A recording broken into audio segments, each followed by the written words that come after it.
we first of all welcome back Dave Sunday from some illness, and some of you read about him having the COVID-19 disease. And we also have a very special guest along with him this morning. Former U.S. Attorney Bill McSwain is with us here this morning to talk about, and it couldn't come at a more timely time here, gun violence in our country. We're seeing a lot of it here in York, Pennsylvania. We're seeing a lot of it in the area. Obviously, we've got some news stories on the scene as far as Minnesota.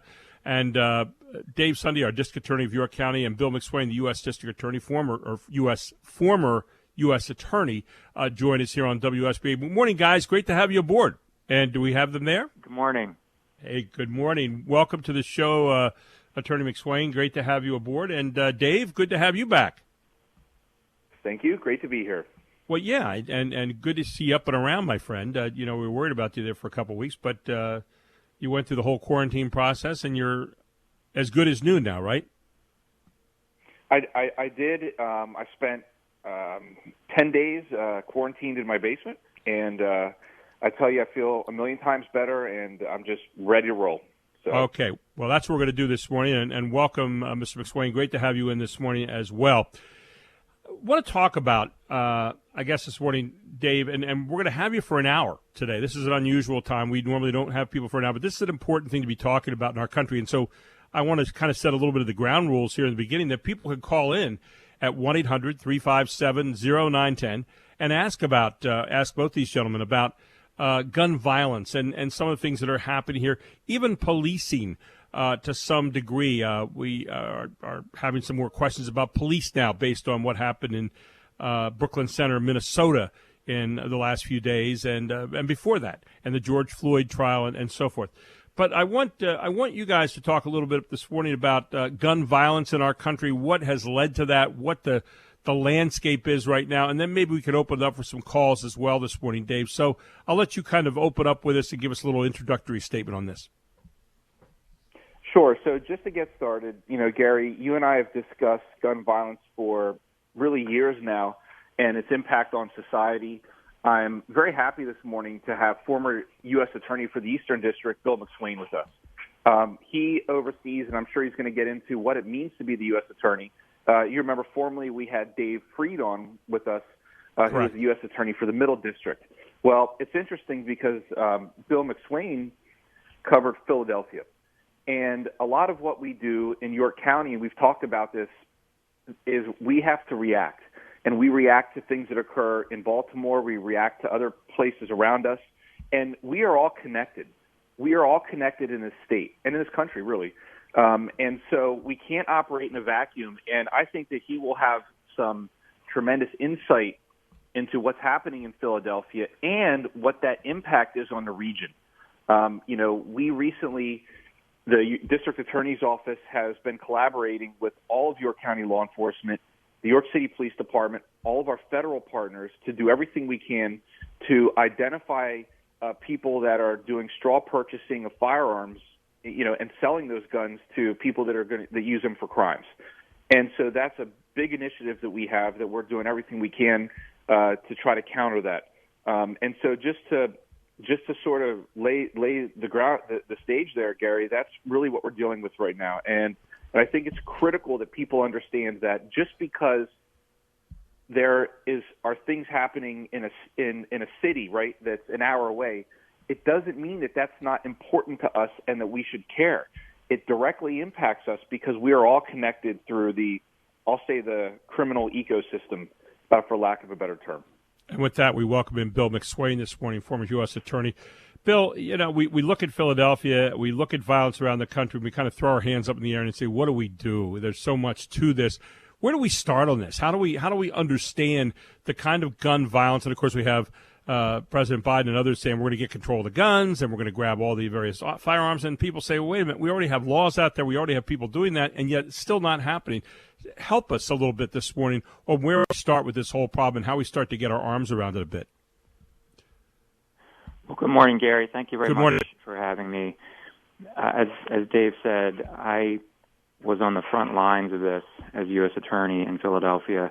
And as a U.S. Attorney, you're responsible for all federal criminal prosecutions in your district. And my district as U.S. Attorney for the Eastern District of Pennsylvania was Philadelphia, and then all of the surrounding suburbs of Philadelphia, and then as far west as Lancaster, so getting pretty close to York, right, and then as far north as the Lehigh Valley. And what I would say Philadelphia is engaged in, like many large metropolitan areas around the country, is it's engaged in a radical experiment when it comes to criminal justice. They have these progressive prosecutors at the local level, these district attorneys, and the district attorney in Philadelphia is a gentleman named Larry Krasner. And this radical experiment that they're engaged in is that they're essentially looking out for the defendants instead of looking out for the victims of crime and the law-abiding citizens. That's their view of criminal justice reform, is they're trying to shake up the system and approach things in a very non-traditional way. And this radical experiment has failed.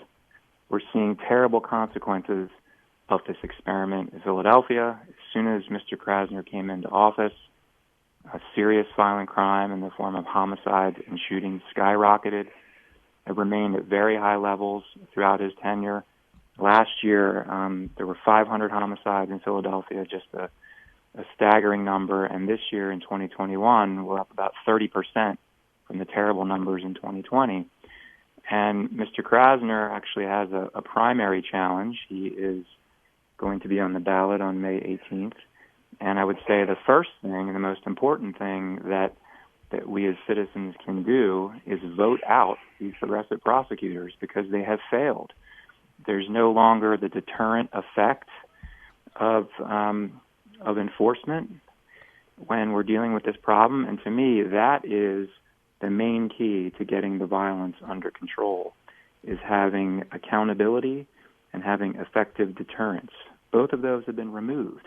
And as what I could do as U.S. Attorney was push back on this as much as possible, which is what we did. We put a lot of resources into violent crime prosecutions, and I think we made a big difference.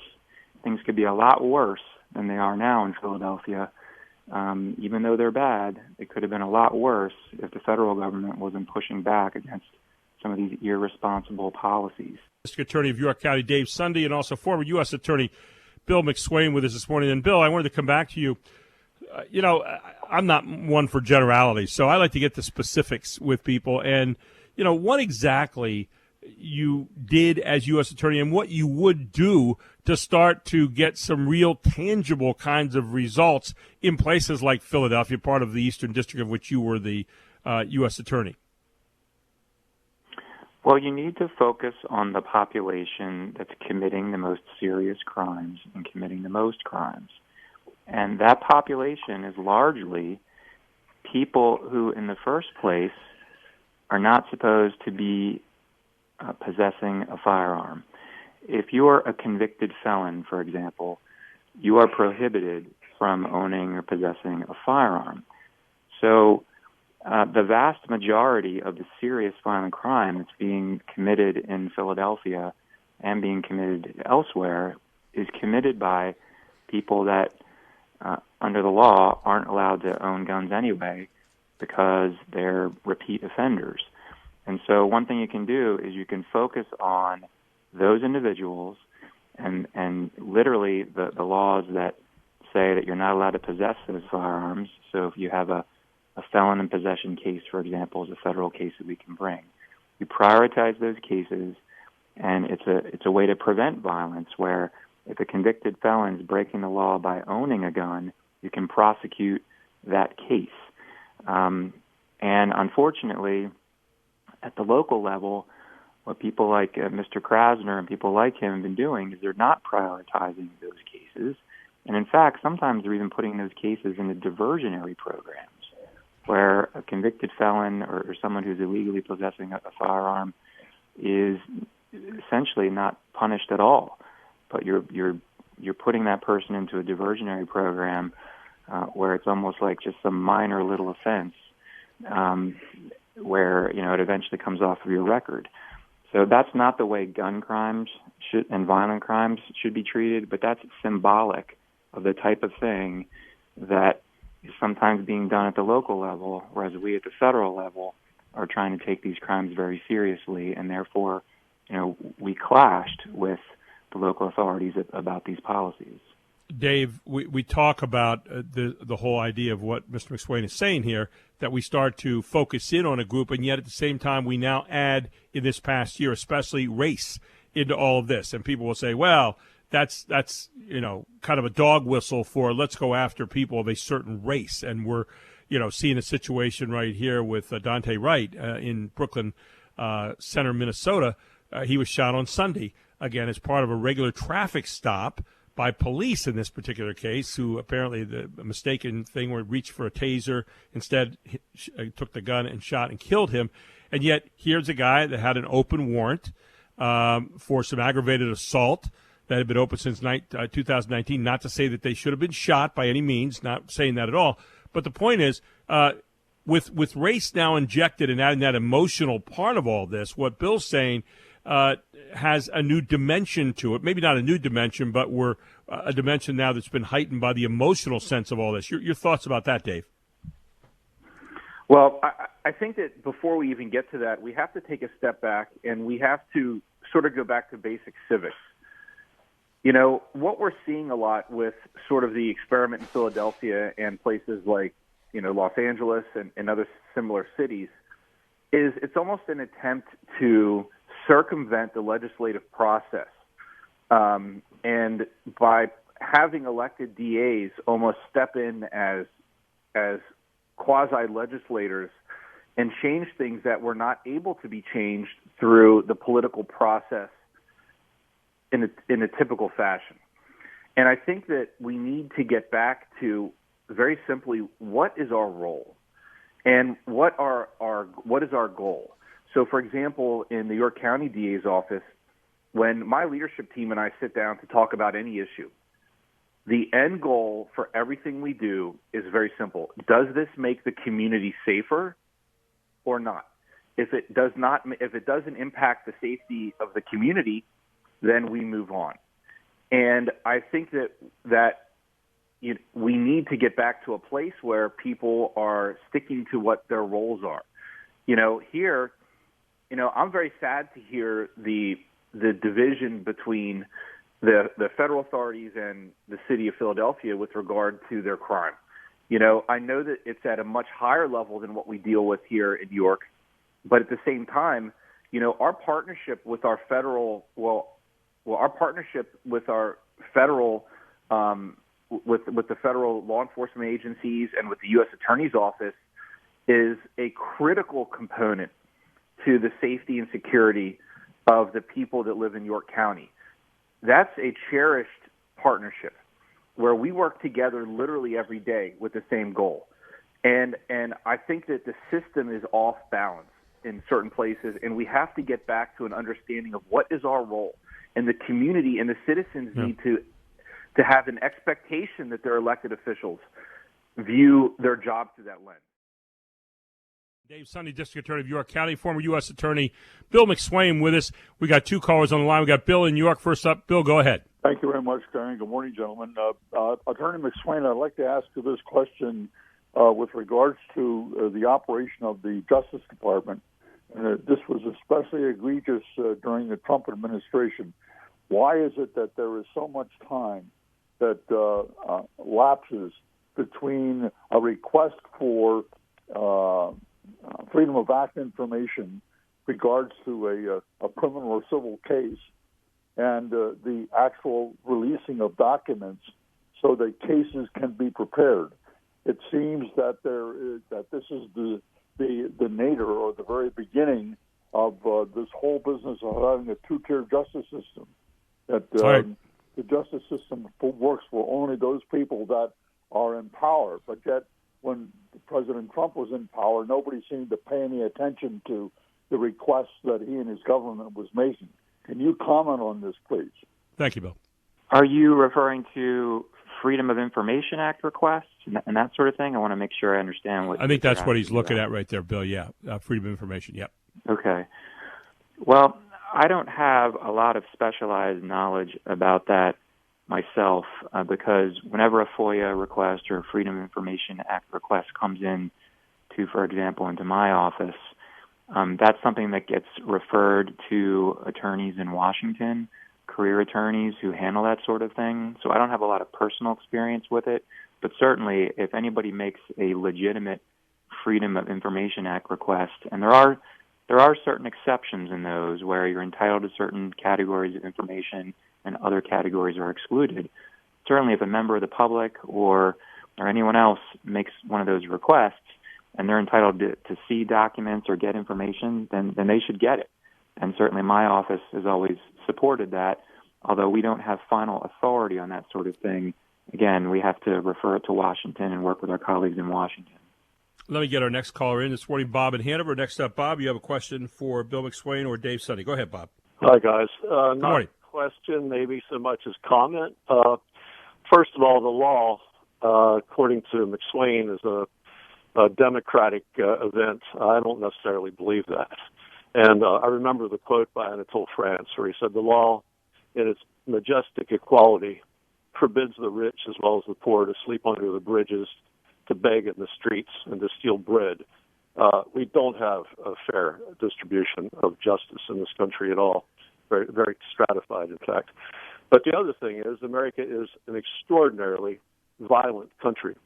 Our major export, since I've been a child, and I'm older than you, Gary, is violence in terms of war, in terms of selling weapons, in terms of creating foment and doing things. Our domestic violence in the United States is a reflection of that. We've also normalized violence in our media, the movies, our TVs, et cetera, the video games. We've normalized violence. The fact that we are such a violent country is something we really need to look at. Why have we normalized violence? Why haven't we normalized people living normally? Bob, let me get them to react to that. Thank you so much for your call. Go ahead, guys. Either one of you or both. Well, this is Bill. Maybe I could jump in and say something briefly about that. I agree that violence is a major problem in this country, and I think that the way to really attack that problem is through accountability and deterrence. And we actually made great strides from the early 90s and mid-90s until up about 2 or 3 years ago in reducing violent crime in this country. Violent crime was cut in half, and people sort of take that for granted, and they forget about the reasons why that the violence was cut in half. And the main reason was accountability and deterrence and aggressive prosecution. And now that we've taken our foot off the gas on that, we're seeing spikes and increases in violence all over the country. And this is also, I think, a repetition of a pattern that we saw in the 60s and 70s. You know, there's really nothing new under the sun here. When you take your foot off the gas on prosecution, you're going to see an increase in the violence. So the answer to this problem is not these new progressive policies. In fact, that is the problem, and we need to reject those policies and go back to strategies that work.